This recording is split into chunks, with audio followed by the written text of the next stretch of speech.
ধ্যানমগ্ন লোকনাথকে নিয়ে মঠ এবং মঠ সংলগ্ন অঞ্চলে নানান কথা হতে থাকলো, আর তার মাঝে কেটে যেতে থাকলো দিনের পর দিন, মাসের পর মাস, বছরের পর বছর। সময় কেটেই চলে, জনপদের জনজীবন পরিবর্তিত হতে থাকে।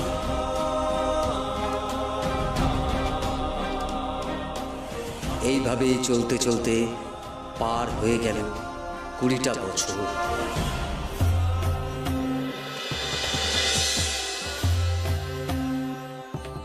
আর তারপর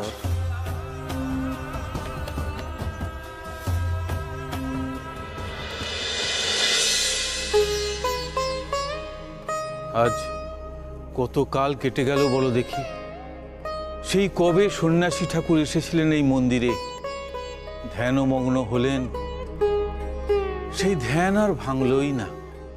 ঠাকুর, আমি বহুবার পরীক্ষা করে দেখেছি, এই কটি বছরে ওনার চোখের পাতাটিও নড়েনি।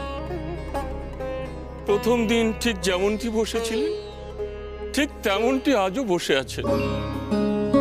আর এইভাবে বছরের পর বছর উনি ধ্যানমগ্ন অবস্থায় যে কিভাবে বসে আছেন তা সত্যিই অসম্ভব। আর তা চোখে না দেখলে সত্যিই বিশ্বাস করা যায় না। সবই সম্ভব। ঈশ্বরের কৃপা যার মাথার উপর আছে তার দ্বারা সবকিছুই সম্ভব।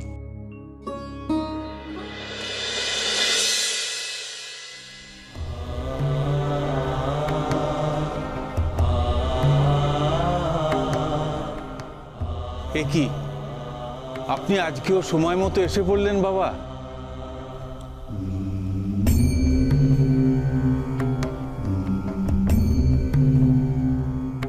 গত 20 বছর ধরে এইটাই তো আমার একমাত্র কাজ। সকাল বিকেল মন্দিরের সামনে এসে বসে থাকি। ঈশ্বরের কৃপায় লোকনাথ যদি চোখ মেলে তাকায়। না, উনি তো আজও একই রকম ভাবেই বসে রয়েছেন, কোনো পরিবর্তন নেই।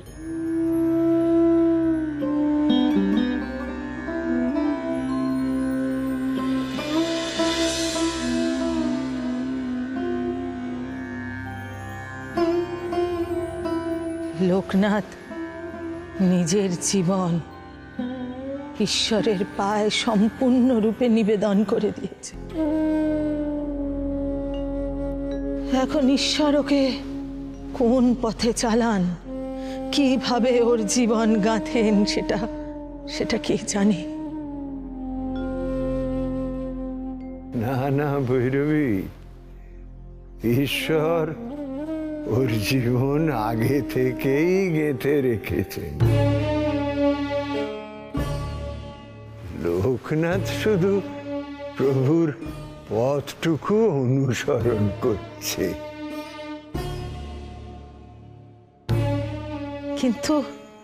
কিন্তু ঠাকুর, বিনি গেল কোথায় বলুন তো? বেচারি কবে থেকে অপেক্ষা করে আছে, কবে লোকনাথের ধ্যান ভঙ্গ হবে, আরো একটু মন খুলে লোকনাথের সাথে কথা বলতে পারবে। উনি তো অনেক আগে এসেই মন্দিরে বসেছিলেন, আর তারপর প্রভুকে প্রণাম জানিয়ে উনি কোথায় যেন চলে গেলেন। গুরুদেব,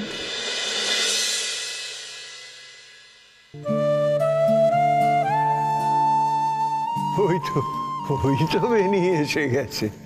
হাই বেনি। কোথায় গেছিলি রে? হ্যাঁ,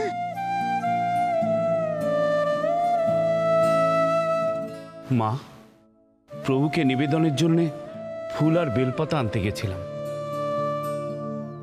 এদিকে লোকনাথও এখনো ধ্যানে মগ্ন। নারায়ণ নারায়ণ। আরে দাঁড়ান দাঁড়ান, কি ব্যাপার? শিবক্ষেত্রে দাঁড়িয়ে আপনি নারায়ণের নাম করছেন কেন? শিবক্ষেত্রে দাঁড়িয়ে নারায়ণ নাম করতে নেই বুঝি? না না, কথা হচ্ছে শিবক্ষেত্র তো শক্তির উপাসনার জায়গা। সেখানে নারায়ণের নাম করলে অবাক তো হবই। বটে, শক্তির উপাসনা যেখানে হয় সেখানে নারায়ণের নাম নেওয়া যাবে না, এমন কথা কোন শাস্ত্রে লেখা আছে বলতে পারো? সরো দেখি বাপু। নারায়ণ নারায়ণ।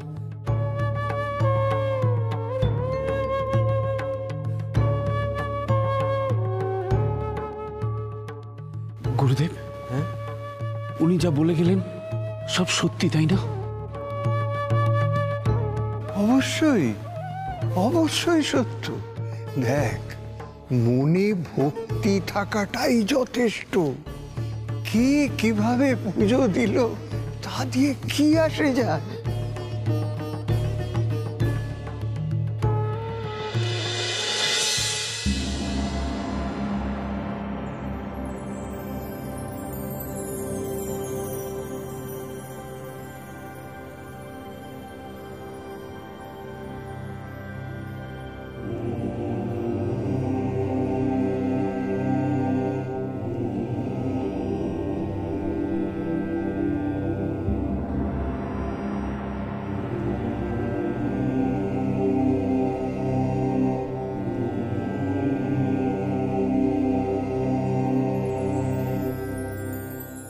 নারায়ণ নারায়ণ।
চলো গুরুদেব, আমরা ওদিকটা গিয়ে দেখি লোকটা মন্দিরের ভেতরে ঢুকে কি করছে।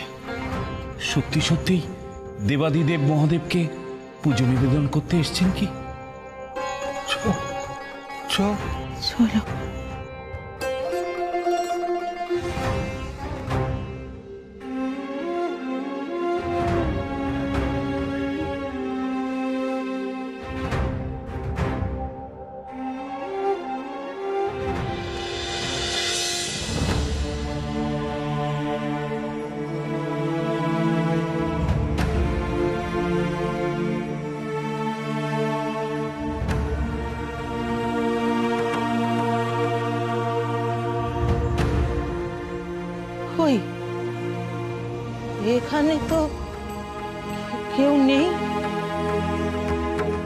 উনি তো আমাদের সামনে দিয়েই ভেতরে এলেন, তাহলে কোথায়?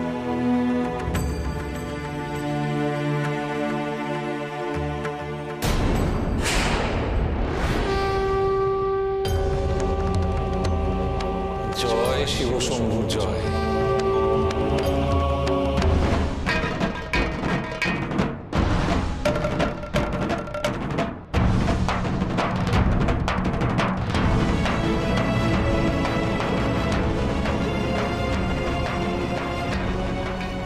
আশ্চর্য ঘটনা তো, অচেনা এক ব্যক্তি এলেন আর মুহূর্তে হাওয়ায় মিলিয়ে গেলেন, আর তারপরেই এত বছরের সন্ন্যাসী ঠাকুরের ধ্যান ভঙ্গ হলো। জয় শিব শম্ভুর জয়। जटाट विगलज्जल জয় শিব শম্ভু জয়। स्थले गले वलम्ब्य लम्बितां भुजंग तुंग मालिकाम् डमड्डमड्डमड्डमन्निनाद वड्डमर्वयं चकार चण्ड ताण्डवं तनोतु नः शिवः शिवम् লোকনাথ, चकार चण्ड ताण्डवं तनोतु नः शिवः शिवम् লোকনাথ, আমার কণ্ঠস্বর শুনতে পাচ্ছিস বাবা? কত বছর পর ধ্যান ভঙ্গ হলো তোর।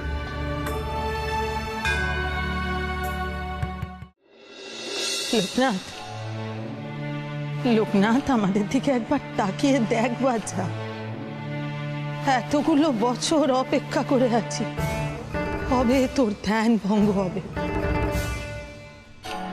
কবে তুই আবার আমাদের মাঝে ফিরে আসবি। আজ এতগুলো বছর বাদে সেই অপেক্ষার অবসান হলো রে। একবার তাকা বাবা। লোকনাথ, কতকাল তোর গলা শুনিনি রে। তোর সঙ্গে ছোটবেলায় গুরুদেবের হাত ধরে ঘর ছেড়েছি। তোরাই তো আমার জীবনের সব। আর এতকাল অপেক্ষায় থেকেছি, কবে তুই কথা বলবি? কথা বল লোকনাথ, কথা বল।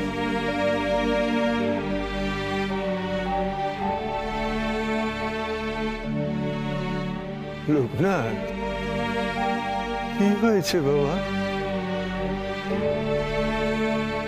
লোকনাথ, আমাদের বল, কি হয়েছে? আমি এখনো সেই রুদ্রবীণার সুরে আচ্ছন্ন হয়ে আছি। সে অপূর্ব সুর মূর্ছনা পারাপার থেকে আমাকে যেন দাঁড় করে দিল এই পারে গুরুদেব। সুর? রুদ্রবীণার সুর? হ্যাঁ গুরুদেব, সেই সুরের ডাকেই যেন আমি আবার ফিরে এলাম। আমরা তো এরকম কোনো সুর শুনতে পাইনি রে লোকনাথ। বেনি, হ্যাঁ মা। তুই কি কিছু শুনতে পেয়েছিস? কই না তো। কিন্তু আমি যে স্পষ্ট সব শুনেছি। রুদ্রবীণার ডাক ক্রমাগত ভেসে আসছে যে আমার কানে। গুরুদেব, ভৈরবী মা, ভেনি, তোমরা এইভাবে চরম শান্তি, পরম তৃপ্তি অনুভব করছি আমি তোমাদের দেখে। লোকনাথ, লোকনাথ, কত বছর পর তোর সঙ্গে কথা বলার সুযোগ পেলাম। এত বছর পর তোর স্পর্শ পেলাম।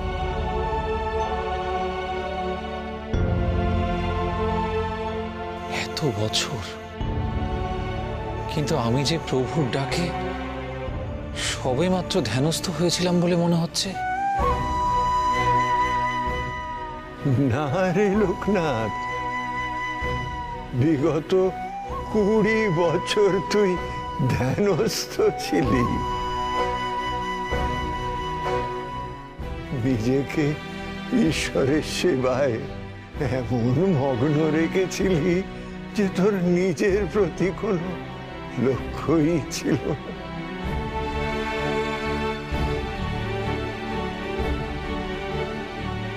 আপনার মতো সাধকের দেখা পেয়েছি আমরা জীবনে, এটাই আমাদের জীবনের সবচেয়ে বড় প্রাপ্তি। দীর্ঘ 20 বছর ধরে এই মন্দিরে আপনি সাধনা সম্পন্ন করেছেন, আর আমরা প্রতিদিন প্রতিনিয়ত সেটা লক্ষ্য করেছি।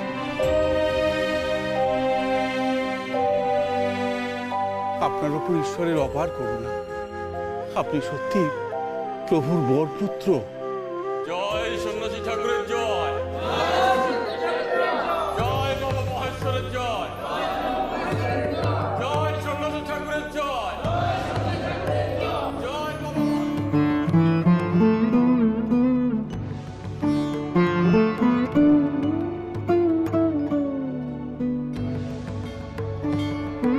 কি হয়েছে রে লোকনাথ? তোকে দেখে মনে হচ্ছে তুই ইহ জগতে থেকেও নেই। কি ভাবছিস বাবা? আমি যে সেই সুর এখন আমার কানে শুনতে পাচ্ছি গুরুদেব, সেই বীণার ধ্বনি, সেই সুর এখনো আমার কানে বাজছে। আমার মনে হচ্ছে সেই সুর আমাকে যেন কোথায় ডেকে নিয়ে যাচ্ছে। সুর? কিসের সুর? সেই সুর যা আমাকে এই জগতে আবার ফিরিয়ে আনলো। সেই সুর এখন আমি শুনতে পাচ্ছি বেনি।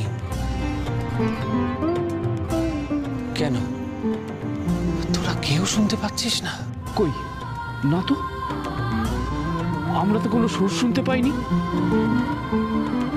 তুই কোন সুরের কথা বলছিস লোকনাথ?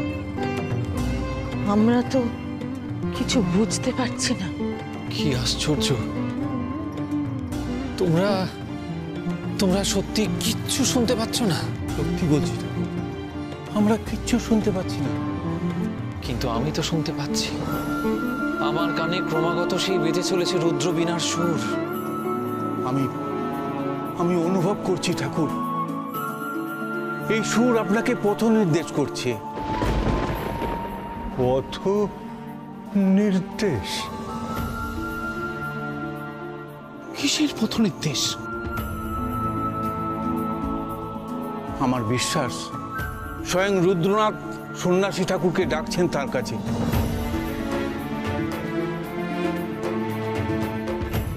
তাই এই সুর শুধু তার কানেই বাজছে।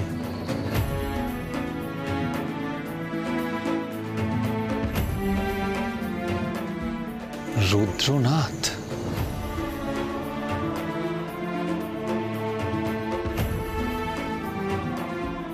রুদ্রনাথ?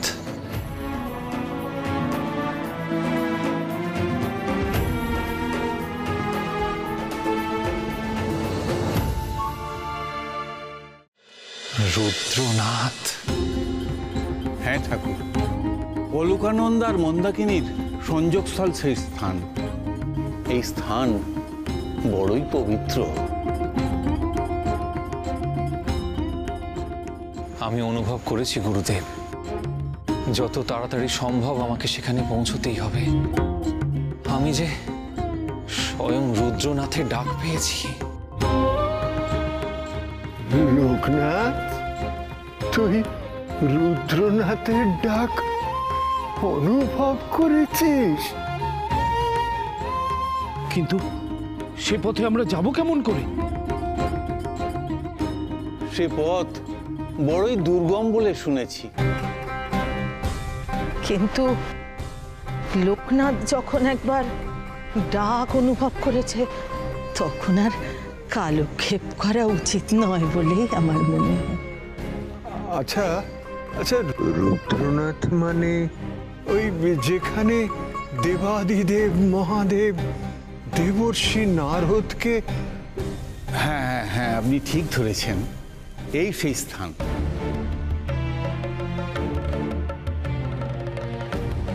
দয়া করুন, দয়া করে আমাকে শোনান কি ঘটেছিল সেখানে। প্রভু মহাদেব একবার কৈলাসে ধ্যানমগ্ন ছিলেন। আর ঠিক সেই সময় সেখানে আসেন দেবশ্রী নারদ।